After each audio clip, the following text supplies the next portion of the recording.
Thank you. We've got actually, they're all three poets. It's not just one. So possibly this panel discussion is going to be all poetry, in fact. But we have a very weighty topic. It's promoting democracy through free and strong media. Taking off where already Mr. Sibbal's already laid a basis. Democracy in this country, India is one. The nation at its crossroads. These are the issues. It's weighty issues, and I hope the panelists are going to sort of contribute to opinions and knowledge on the subject.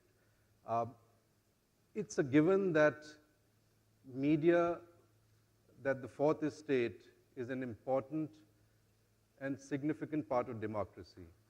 It is the conscience keeper of the citizen. It's the critical aspect which sort of tugs and pushes government if it gets out of place. Legislators who are corrupt, there's a prodding hand behind it.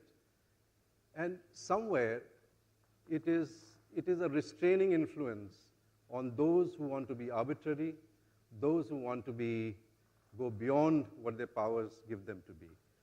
So media, and a free media at that, plays a very, very significant part in keeping our nation together. That's a given. Now, where are these problems arising? Beyond the scams and so on, let's take two poignant examples of the important place which media places. A cub reporter called Jigna Vora, 2 years ago, was implicated in a case of murder of a crime reporter called Jay Day. Everybody knows it in Mumbai. The shooters were caught.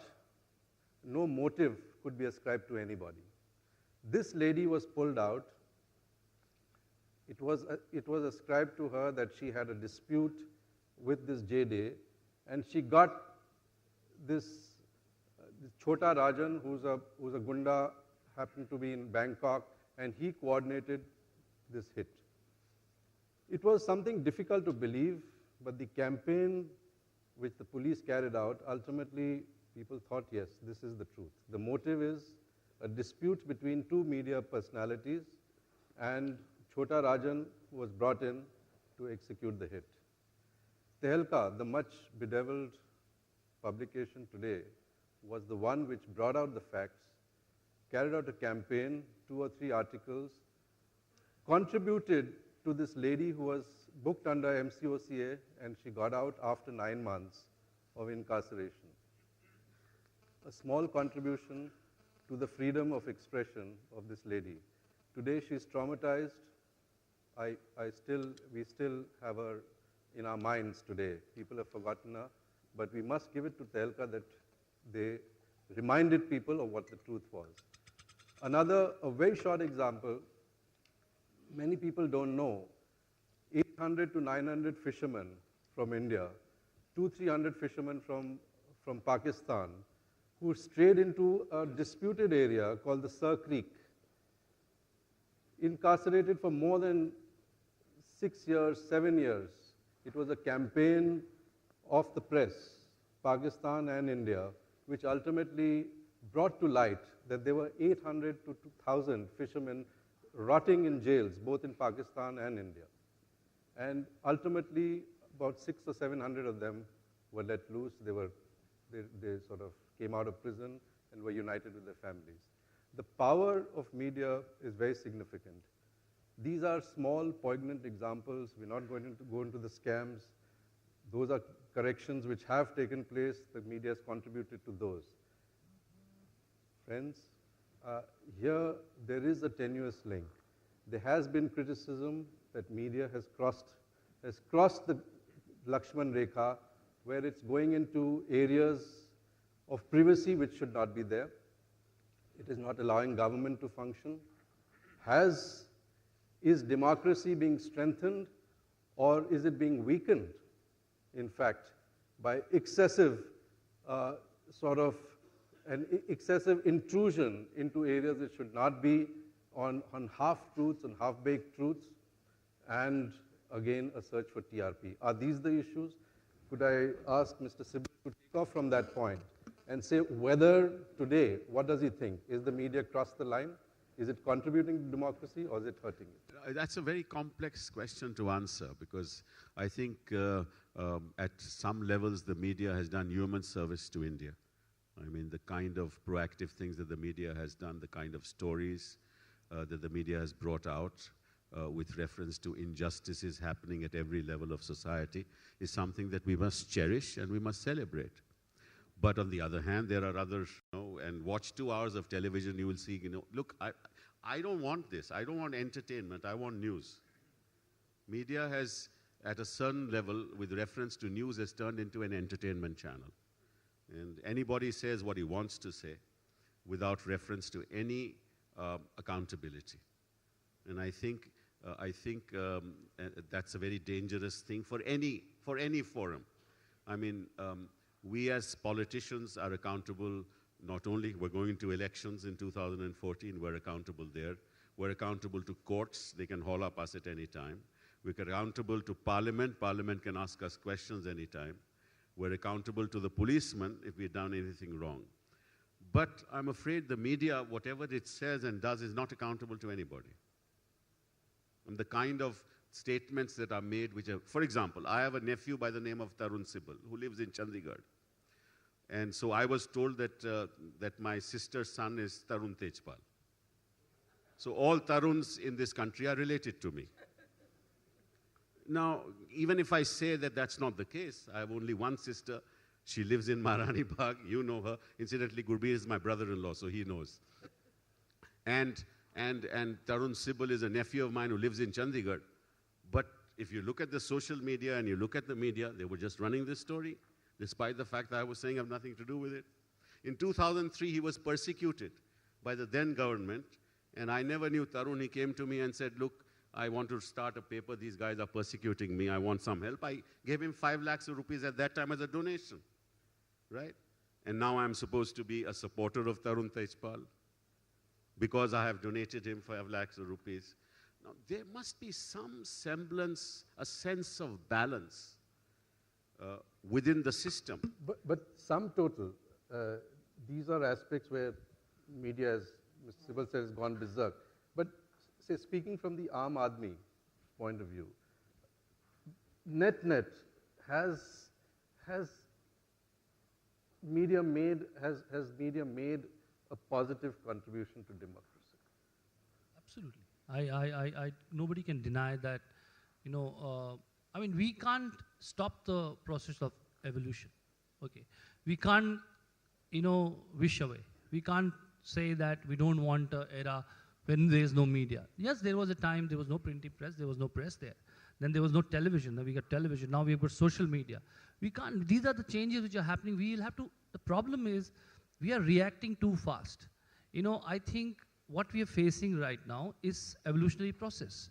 I think what you are talking about, these mishaps which are happening in media, information which you are talking about, it's it's very nascent at this stage. And the fact that we are pointing fingers, we are trying to, sort of create filters. Of course, we are trying. So it's immature, but going in the right direction. That's what you're saying. No, I'm saying it's not necessarily going in the right direction. We need to debate that. Is it going in the right direction? We can't just give it a clean sheet that because it's media. But at the same time, the answer is not in regulation. I don't think answer is in stopping that. Let's stop media.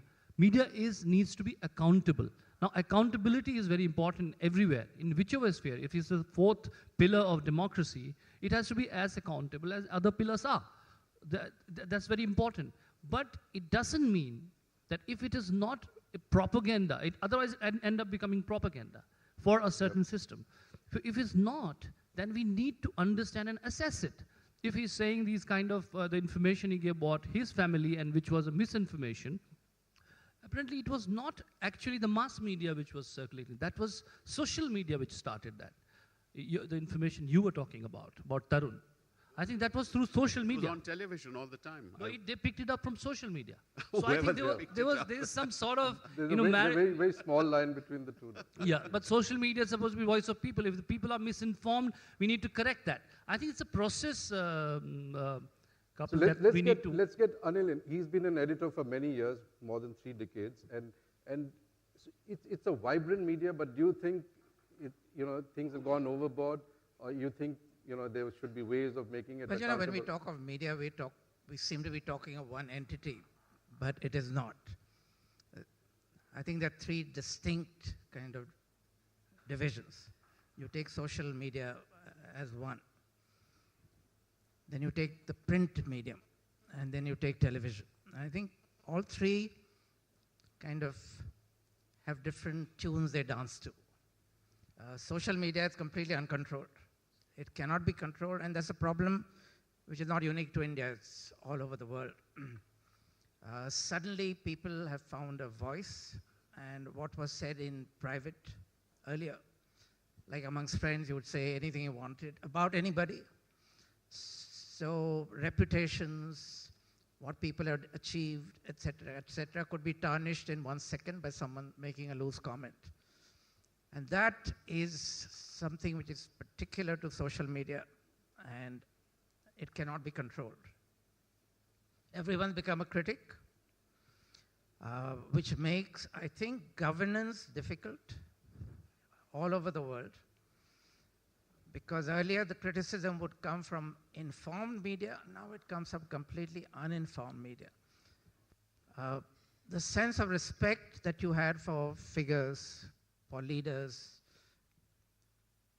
has gone. Now, if there was social media in times of Mahatma Gandhi, for example, I think the whole media would be aflutter with talks about his experiments with sex, for example. So you would devalue someone like that.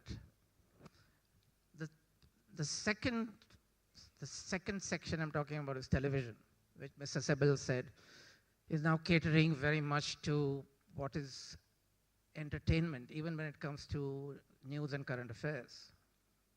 And we see this in the so-called nightly debates, where everything has to be in black and white. I've been on a number of channels about the Tarun Tejpal thing. The moment I said that we should have a sense of balance and proportion, that Tarun Tejpal was not the most important man in this country, that there were a whole lot of other things that were happening, and why was space of this kind being devoted to his escapade? I was branded as a supporter of Tejpal and what he did in Goa. So there is this tendency to make everything black and white. And you come to the third section, when you come to print medium, I think the print medium is probably the most responsible, and it tries to keep some sense of. But even then, the problem with the print medium is it is competing with television. So this whole thing about entertainment starts coming into the print medium as well. And the overall effect, I think, and this is what should disturb us, the overall effect is of complete negativity